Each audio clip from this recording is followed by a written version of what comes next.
Bum bum bum bum bum bum bum bum bum bum bum bum. In lieu of a recording of our music today, Patrick Richwood is giving it to us live. Face right now. Now I'm fading. The Working Actor NYC. That's Patrick Richwood. It's Benjamin Howes. And Patrick is being a live music today because StreamYard is being recalcitrant and won't let me scroll down the media assets so that I can. Recalcitrant. I hope viewers pick that up. That's a $20 word coming out of a $5 mouth. My college education paid for a lot. College? What's that? Oh, Lord. Hi, Pookie Poops. Happy birthday, America. Yeah, right. Exactly. Happy birthday. Let's celebrate being American by eating tacos and German food. Happy birthday, America. You're 3. You're 3? What happened to the other? Kind of feels that way, doesn't it? Growing pains. No, yeah, America feels like it's about 13 right now. It feels like a 13-year-old boy. Yeah, a 13-year-old white boy in a playground. I don't know. Kind of, yeah. Hey, listen, we have a super interesting set of topics and comments to lined up. Happy 4th, boys, from Dolls of Horror. Hey, Summer's got some exciting news to share, and I'm let's just give that shout out right now. Our friend Summer from Dolls of Horror, she just booked a film. Oh, yes, she did. Congratulations, Summer. Thrilled to hear that. Brava, diva. Brava. I love it when our friends in the community get their props and get their due. That's right. Something I wanted to, before we dig deep into our topic of independence today, I wanted to give you a quick little field report from this week, because Patrick, you don't know this because it happened yesterday and we didn't speak in length. There is a casting director in New York City called Paul Hart, who, Patrick, I know you're a fan of. He's just so super sweet. He's been a huge champion of mine for over 20 years. I mean, we met because the MTA went on strike. And I showed up to an EPA. He was an associate casting director on a Broadway play. And I was like, I'm going to go to that EPA, which, the totally general auditions. And the day of the EPA, there was an MTA strike, no subways, no buses. And so only about 20 people showed up to this audition. And so he was like, great, I am going to take the time. And he spent time with every single person. I think he and I were in the room for half an hour together. I did my audition piece for him, and I became a reader for him. We just have developed this great working relationship over the years.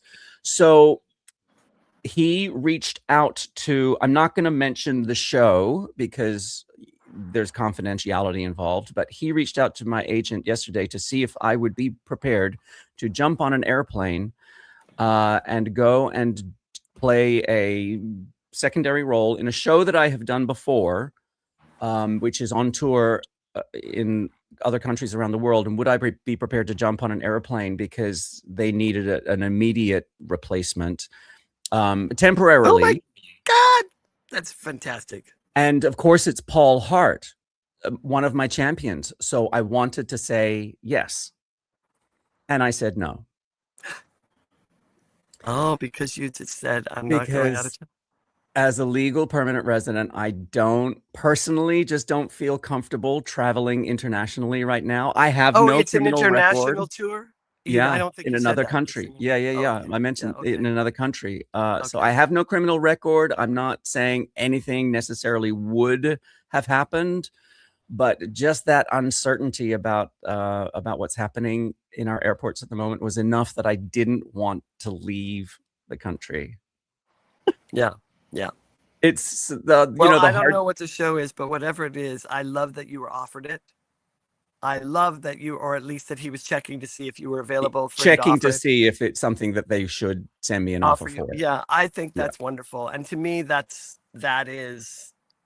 think that's where it's at. Like, that's congratulations on Well, that. it's, it's the hard part isn't saying no to the job because it was a parallel move. It's a show I've done before. It's only for a few weeks. Like the job itself, Right. parallel move, not a big career shifter for me.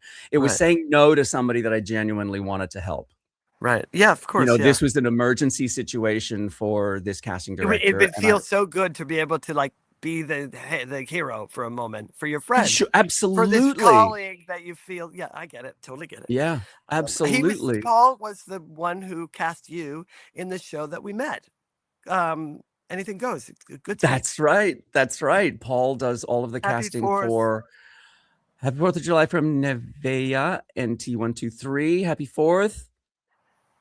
I'm not sure Nevaeh, what. is that how you say that? I'm not sure. Peter Don't know. Blazes. I'm not sure what this one means. What happened in 1984? I mean, 1984 was one of my glory years. I will say that. But 1776, 1984. not sure. That's unless maybe they're referencing Are you referencing the novel, the scary novel? Maybe. Oh yeah, maybe. Yeah, that could well be true. Yeah. But anyway, sort of what that story about Paul Hart and the parallel move and having the control and ownership of my career enough to be able to say no to a potential offer made me realize. I mean, today's episode is all about independence and whether or not you're waiting for permission. Sometimes independence isn't about saying yes. It's about accepting that you're the one who has to make the decision. Yeah.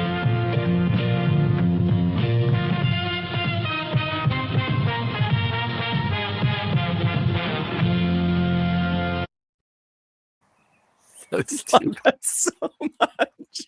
It makes me so stupid. It's all right. It gave me a chance to text Paul Hart to let him know that I'm available for the role that you took. Fair enough, as you should be.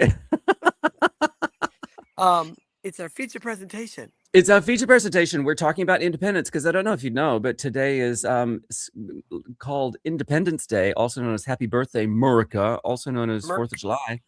And today, that independence, I think, doesn't mean you have to do everything yourself. It's about being clear about what belongs to you, what belongs to your team, what belongs to nobody, like getting clear about. And so in one of our social media posties, I had asked people what they wish they had more control over in their careers. And I wanted to start with this one. Adair Whalen said, just one. Go on, you say it, Patrick. If I could have more control over getting auditions and scheduling them in bulk, oh yeah, that would be fantastic. A dream, it says. Yeah. Adair Whalen, that's a great one because I wouldn't have even thought of that. But that's what we're trying to encourage here is like, go ahead and think outside think big. Like, don't think inside of, well, these are the rules that I'm allowed to, inside. You're thinking outside the box. Like, yeah, that would be phenomenal. That would really improve my life. It just brings up that super interesting question of, so is the process of getting auditions, does that belong to you or does that belong to your agent? And it's a combo platter, right? It's partly yours. Because if we're talking about what I did for 7 years in New York City before I got an agent, getting auditions was entirely my responsibility. I had complete sort of control, ownership, and independence when it came to getting auditions, because if I didn't do it, nobody else is going to do it for me. Yeah. But that did shift, obviously, when I got an agent. But I still self-submit on Actors Access. I mean, there are still these opportunities. I think you bring up a good point too, Benjamin, which is I was sort of circling this idea when I was thinking about today's topic, but I didn't quite hit on it, which is that I was more, in many ways, I was more independent before I had representation. When I was just a starving actor with all my other starving actor friends, and we'd get up every morning and we would wait in line outside the Equity Building at in New York, so that when it Yeah, on opened, we could 46th get our Street. Yeah. number for our That's various open call things. yeah, And then we would go and have breakfast for $4, and then we would get showered and everything. We'd go back at noon or whenever our number was called, and right. and I've got still lifelong friends from those lines outside the building. But I those were very independent times. Um, and yeah, if I think about it, it's like it did not hurt me, my character. It helped my character, it helped my resilience. And now that I think about it, actually, it didn't stop me. I had Well, everything. I mean, it made you feel like you were part of the process. It made you feel like you were doing what you came to New York to do, right? yeah, and I mean, it just wasn't an we were all trying to get agents, but it wasn't stopping us from. Now, as I'm older and more sort of like soft bellied, I'm like, I mean, if they're, like figuratively speaking, I'm sort of like, oh, do I have to? And it's like, I'm less into. I have been, and this is me copying to it because the topic of this episode made me think. I've been far less independent minded than I used to be, and that always was a help for me. It always was like, Right. what can I do? There wasn't an alternative. Like, well, what should somebody else be doing? I didn't have that. You know what I mean? Right. And that can really stop you up. What should somebody else be doing? How come somebody else isn't blah blah blah XYZ? How come all these factors outside of me aren't helping? Well, what that's life. How come the world isn't conspiring to make you How happy? come the world isn't helping me and doing it on my schedule? But so it brings up an interesting point, though, because yes, I was certainly guilty. Like, like I say, it took me 7 years to get an agent in New York City, and for that time, I was entirely responsible for getting auditions. And then once I got an agent, I outsourced that responsibility. But it didn't take away my responsibility for keeping my materials in top shape, identifying where I fit into the market, maintaining relationships with the jobs and the people that I worked with, making sure that I was going to auditions and staying visible, keeping my training up and running. Like all of these things still were over here with me. Like even when you have an agent, there are still things that are over here with you, right? Yeah, very much. And being independent of whether you have reps or not, having an independent spirit, I think is what opens the door energetically for things to move and be, for creation to happen. I really do. Because I was thinking, yeah, say more about that. Booked my first production contract, Broadway production, national tour, without an agent. Booked my first commercial without an agent. Got my SAG card, got my equity card. Booked a TV series regular network TV series without an agent. Right. Booked everything I could, along the way. Booked my first movie without an agent. Oh, really? My first, second, and third movies without an agent. Yeah. Right. I mean, I'm trying to think all the things you're supposed to not be able to do with that. I didn't know any better. And I think that's because I had a spirit of independence, or self-sufficiency, if you will, that I think I tie closely with independence. I feel like self-sufficiency, and I want to say more later about the acting aspect of it as what it is to be a self-sufficient actor, because I've thought about that too.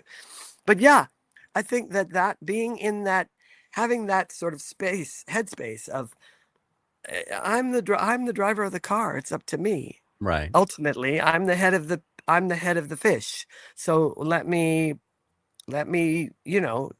take that and run with it. And that creates a space of, I think, that's charged with doors opening instead of So, closing. so then let's move on, because this is like sort of the next step of this. Chadley G mentioned there are so many catch-22s in this business. I don't have the training and the skill. Oh, sorry, I have I'm the reading that. training. I have the training and the skills and a unique look, but since I don't have an agent, getting access to the union episodics and bigger film projects is very difficult. I guess needing this middleman is not independence, but in order to build the resume, a rep would definitely help. So, this brings up the entire situation of, okay, so there are all of these inputs to your career, your training, your craft, your visibility, your relationships. There are all these things that are over here with you. And then there are certain things that are over there with an agent, like the things that you don't have control and where you don't have independence, where you don't have control. And, as Chadley G says, the big one there is having access to those higher level auditions because they're behind, a wall on Actors Access that only agents and managers have access to. Well, yes, you're right, Chadley G. It would be easy. It would help, right? But I also think, like, you listen to people like, I can't remember if it was Cola Scola or Charles Bush, one of them who was big in the downtown scene forever, and I'm just now conflating. I can't quite recall which one it was. Said they didn't have an agent and they proceeded through their career as if they never would, because they were so downtown and so fringe that they just proceeded as if they never would have an agent. That solved that problem for them. They weren't at conflict anymore. They just plowed ahead, consequently becoming the forerunner, the leader of this type of genre. Downtown independent. Yeah. But I dare say it may be that Cola Scola had the same point of view, maybe, but articulated differently. I don't know. But that thing of like, I'm fringe.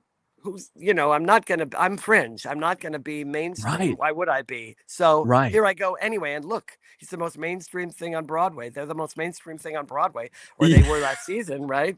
Because Oh Mary. So it's like, but they created that for themselves. Like that was entirely the way they had been for everything else in their career. Yeah. So it's like, you just go forward. And I think that ties in with what I was saying before about, in my experience, for me, I think the thing that pierced through all those worries and concerns and all those sort of the sense of being at a disadvantage, Chatty G, was that I just leaned into doing it more as much as I possibly could, doing what I do.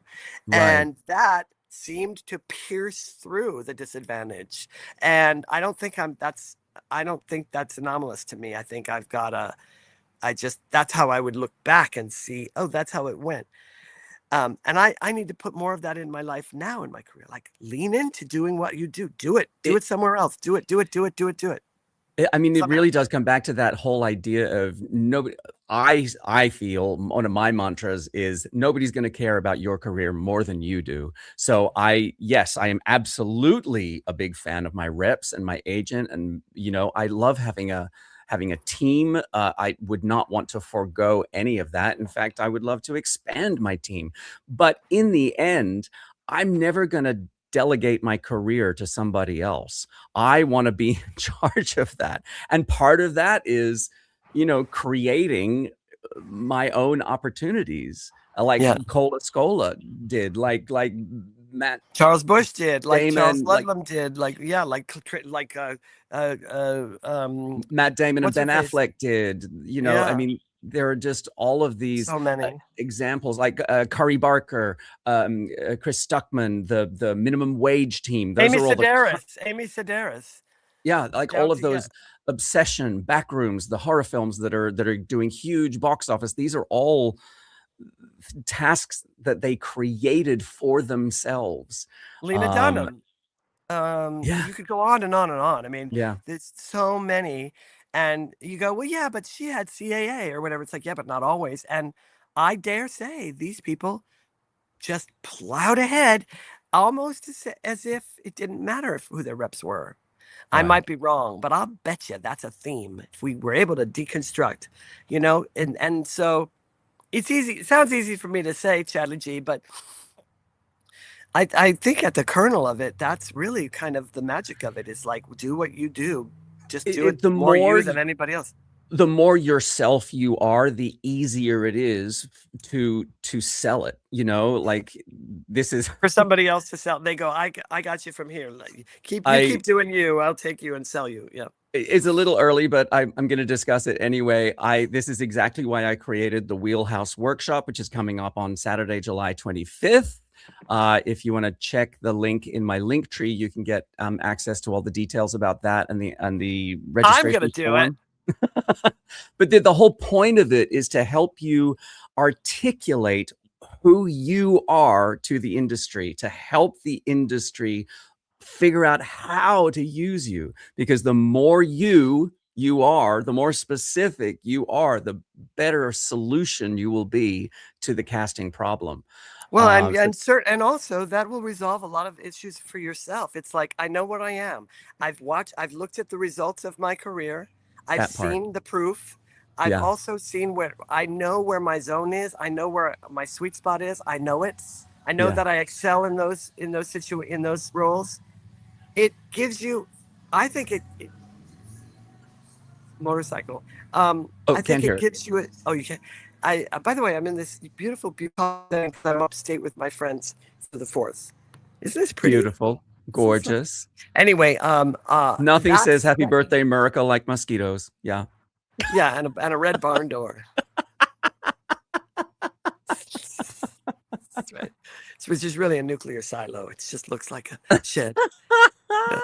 Yeah, yeah, But yeah. I All mean, of that. look, just to sort of loop it back, look, for years, my agent generated almost all of my auditions, but that didn't mean that I wasn't responsible for the inputs that built the actor that my agents were selling, making sure that I was clear about who I was to the industry, making sure my materials were up to date, networking, staying visible, all of creating my own opportunities, making my representative's job easier by making sure that I was taking care of my responsibilities. That's an area that I fall down all the time in. Viewers, this is something Benjamin knows about me, but I'm always like I'm always like getting overwhelmed by the logistical things, Yeah. the tools and the headshots thing, which one, and the wheelhouse stuff. All of this is stuff that I understand um, inside, but Intellectually. doing them that's a hard thing for me, and I dare Yeah. say a lot of artists probably out there probably uh, deal with this, which is it's just a it's just a we have to find ways to get an empowering context for it, Yeah. because it's like we were talking about last time about schmoozing and how it's a disempowering conflict. It's a disempowering context for so many people. Networking and being with people and building relationships, they think of it as schmoozing, and that's a disempowering context. It's the same thing with these kinds of things about being an independent-minded, self-sufficient actor who's, Yeah. at the bottom line is I'm driving this. I'm at the head of Team Patrick. Right. You know, You're the CEO, baby. Let me see. Yeah, I love this. I love that you're helping so many young actors on how to get started. Aw. 4th of July, happy 4th of July, Polly. 1, 2, 3, 4, 5. Polly. Thank 1, you, 2, Poi 4, 5. BWW1245. Appreciate your Boy, support. WWC. I couldn't read that. Yeah, and So old actors moving on too. to this is the other yeah, I mean, just to wrap up agents, I would say please delegate the tasks, don't delegate your career.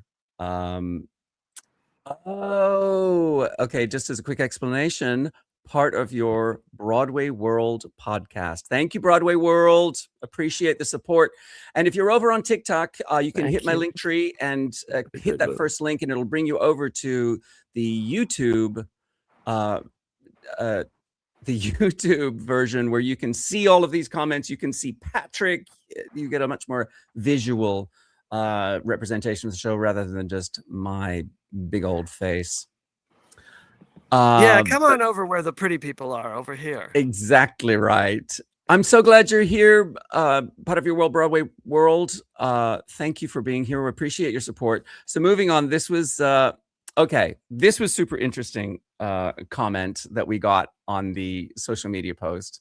Go on, Patrick. You read it out loud. Unless you can do nothing but acting to earn money, there's no such thing as an independent career. Super interesting. Because yeah, that is interesting. If you want to say a little more about that, I wouldn't be mad at think, look, in a very literal sense, 100% true, right?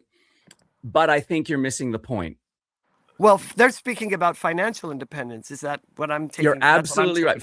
Financial privilege creates opportunities, right? Undeniable, but that's not the kind of independence we're talking about. We're talking about ownership. You know, look, even somebody with unlimited amounts of money, unlimited resources, still can't outsource discipline, relationships, preparation, professionalism. Do you know what I mean? Like, there are coaching, ongoing, study and ongoing practice. Yeah.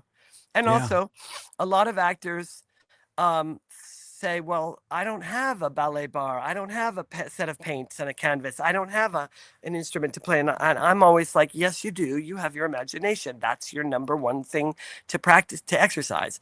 That's why. And I've had teachers say in various ways and point to their mentors or people they admire, different ways that actors engage their imagination daily in order to be ready for that thing that comes at you at a moment's notice, and you can drop right into it. We've talked about that before. Unless you can do nothing but acting to earn money, there's no such thing as an independent career. I disagree, unless you're speaking only about what it looks like to be financially independent.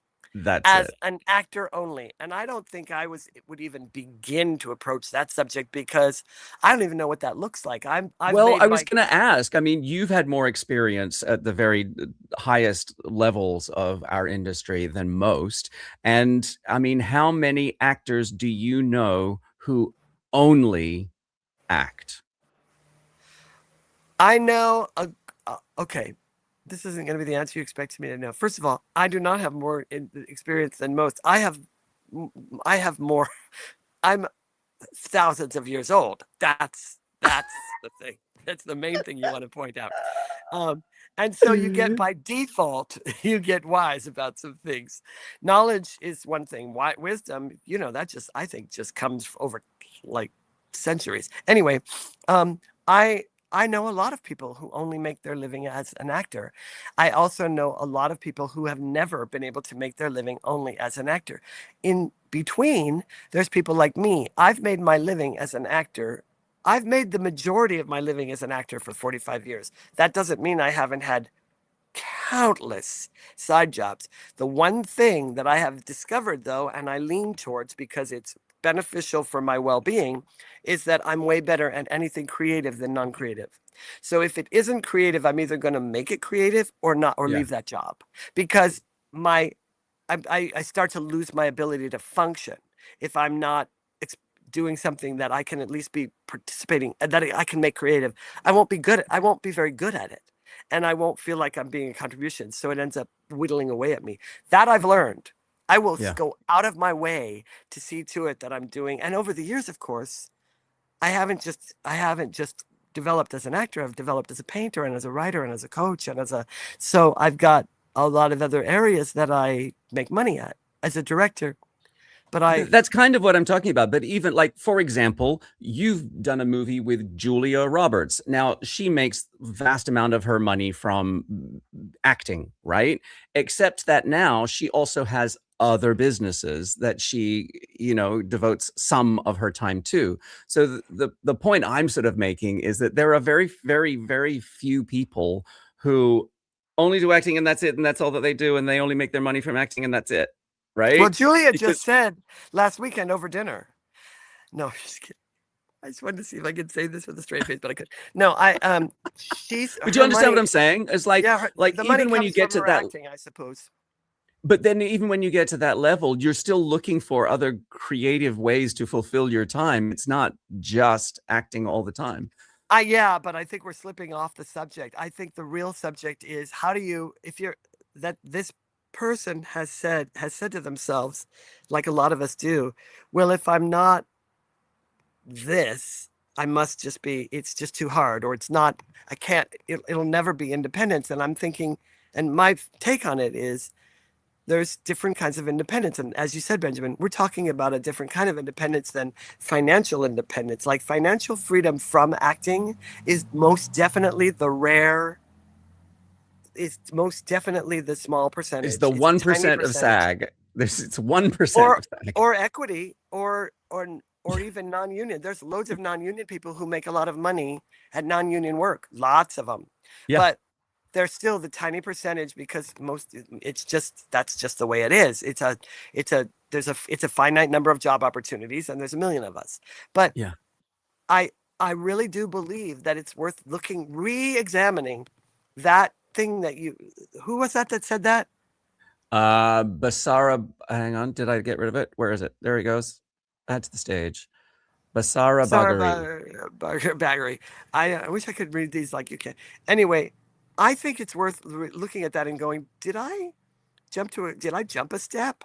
You know, if I can't if I can't have it so that I'm only acting to earn my money, then I don't have an independent career. It's like as an actor, your independence is about how you're being when you're an actor and when you're developing your work as an actor. It's not about, actually, I take that back. It's not about how many other jobs you have.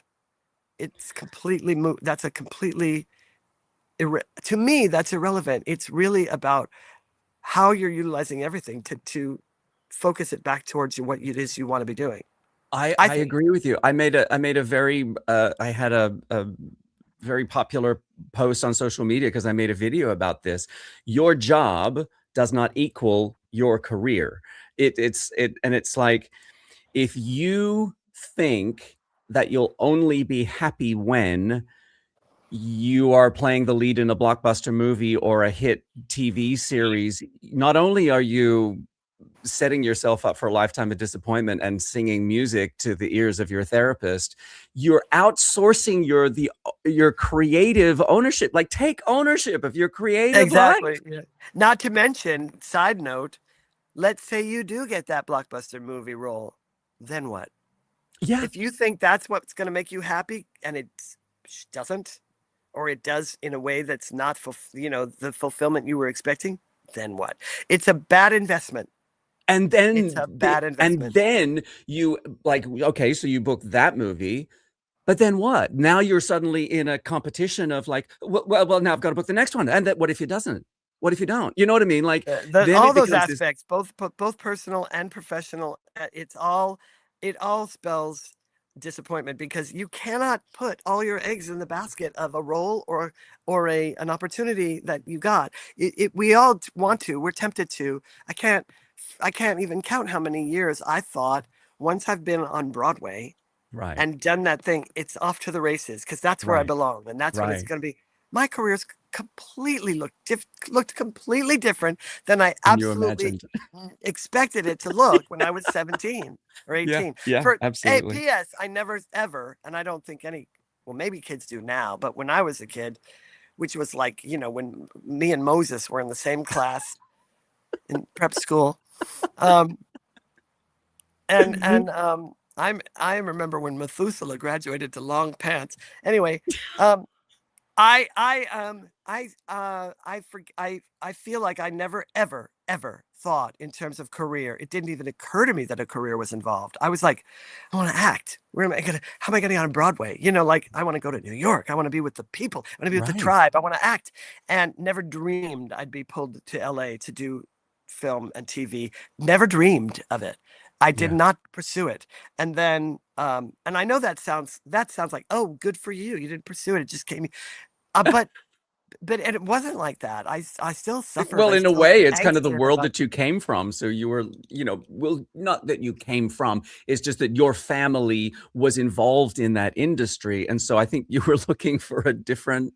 I was in that. In one sense, you're very right. No, none of them were actors except because it Right. wasn't that. It was that it was, and that they were super instrumental in the support and even introductions. There's absolutely no doubt about that. I met Gary Marshall through my sister Blair, who worked in his office, Right. and through another family friend who went to college with him.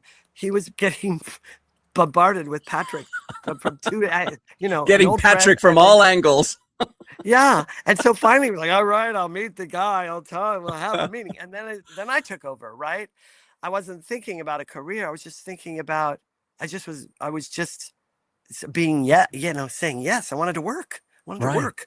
Right. That's really so career mindedness might be the death of us in a way. Cause it's like career, okay, fine. But in the meantime, what about the actual work? I want The to, craft, the doing the work, the having that's the yeah. fun part. That's the fun Well, it's the part. fun part, and ironically, it's what leads to more. Yeah. I think. Yeah. We're going to I talk think. about actor independence, which I was sort of interested. Does that I'm getting hit on TikTok, just so I'm a little distracted because I'm getting hit on TikTok. But you What are they mentioned saying? What are they saying? You're hot. you're I so like your handsome, smile mustache. more, don't hide that beautiful smile of yours.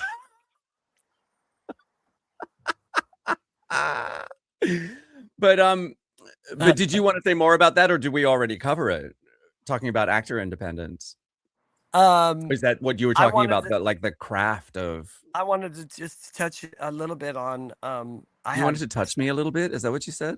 no. Now you're in a different podcast altogether. Come back to us. Come back to us. Benjamin gets so little attention that when you give him a crumb, Oh, thank you, Summer. Oh. they are not wrong though. That's right, Summer. She was talking to me. Summer was talking to me. Certainly. Yes. No, absolutely. That's right, Patrick. Shh, everybody smile and nod. Don't get him upset. Don't look him in the eye. So the thing that I just wanted, I mean, I was going to head to a wrap up unless you wanted to add us at I did want to add one thing about the get actual into it. craft of acting, which I think is worthwhile, which is that I've had a few teachers who have taught like in a very collaborative way. Like you do scene study and you get together with the other actor and you rehearse and you stage it and you put together the scene like you're going to present it, right? And Yeah. I've always thought that was stupid, and I'll tell you why. Okay. Because you nowhere in real life do you do that. You rarely get to work with the person who's going to be your scene partner. When you do, it's on the set. You're being costumed, you're being staged, you have to exercise the muscle of the only thing you will always be given control of, which is your interpretation beforehand. Before an audition, before the day on this first day of rehearsal, if there is one, before the first day on the set, and before the first day on camera, you have the opportunity to deepen the work yourself using the tools that you find work for you. They do not involve staging a show, costuming it, collaborating with the other actor on what they are going to or not going to do. Those, to me, things are so gratuitously silly to practice as if I'm going to need those skills. It's like, I get it. That's how it's set up. That's what the majority of actors do. But I had this one teacher. Her policy was don't talk about the scene with each other. Do not talk about it outside of class. We will talk about it in class only. You will do your work. They will do their work. You will come together and do the scene, and we will work on it for a few weeks, maybe several weeks, depending on what's getting teased out, right? Sometimes she was like, brilliant, you've both done your homework, it was beautiful, here's why, what did the audience and the class would be like, and then other times it'd be like, okay, this is what she'll direct you, Benjamin, and go, I think when she says this, you should respond this way. No, it was all like, did you look here in your homework? Did you think about this? Did you think about this? That's gonna be of value to you the next time and it would be. It was pure self-sufficiency as an actor she was teaching.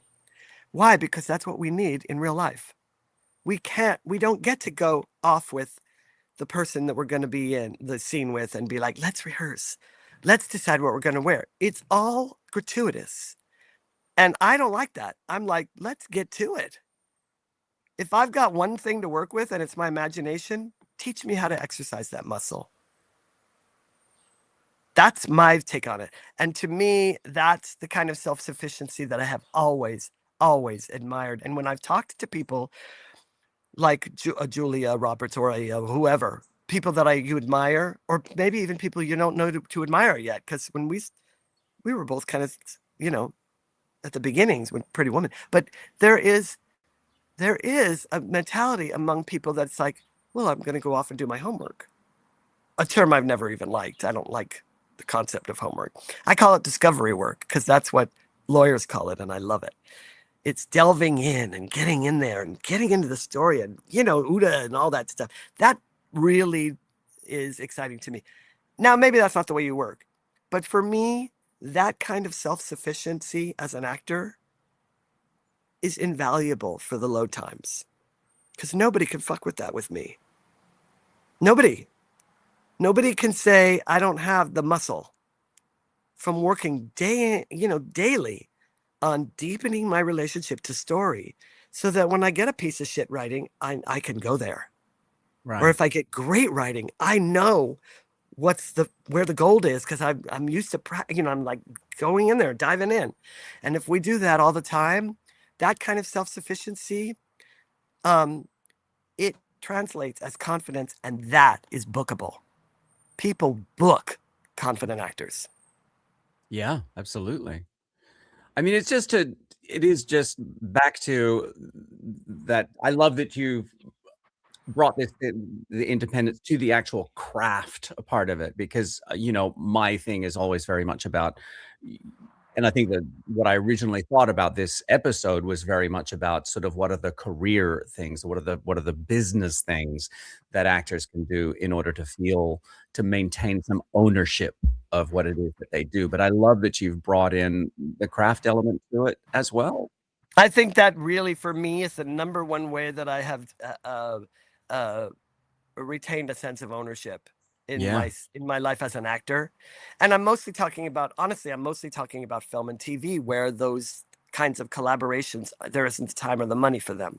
Yeah. Unless you're working with a big star director who has the budget to go, we're going to go away to my country house and we're going to rehearse for 2 weeks, which I have actually experienced that. I was on a movie once where they didn't have the budget for that. And the director, Tom Shadyac, said, would you all be willing to come over to my house every day for a week and we'll rehearse this comedy and we'll tease it out? And it was fantastic because we were really ready when we got to the set. I love collaboration. That's why I love the theater. Yeah. But even then, if I've done my homework, my discovery work before the first day of rehearsal, I'm going to be bringing so much more to the sandbox when it's time to collaborate and play. Yeah. So it's still that independent sense of like self-sufficient. Doesn't mean you have to do it in a vacuum. It just means you know how to do it in a vacuum. Yeah. I love that. So this is the sort of the framework that we sort of ended up with these different comments from different people, is that there are certain parts that belong to you that are entirely over there with you, the actor, and that's the craft, exactly what Patrick's just talking about. Your visibility, your relationships, your infrastructure, those are the things that your mindset, those are the things that are over here with you. And then there's the collaboration that you have with your agent and your manager, to, the submissions, the negotiations, the audition, part of the audition process. And then there are things that don't belong to either of you that you cannot be independent. None of us has control over timing. None of us has control over luck. None of us has control over other people's decisions or whether another actor is more influential and so they book the role. Do you know what I mean? Like, there are some things that you just have to release from your bag of worries because there's nothing you can do about them. Like, that's true in life too, isn't it? Take ownership of what you can. Let it go. And I mean, the more clearly you know what belongs to you, the less time you'll spend worrying about what doesn't. There's some things they cannot take away from you ever, nor can the business, capital B, or your career's plans being thwarted or anything else. There's some things they cannot take away from us as actors. Yeah. And the number one thing is our authenticity, or the number three things I think are our authenticity, our willingness to play, and our imagination. That's imagination. And our self-sufficiency. Yeah. Independence. Yeah. Independency.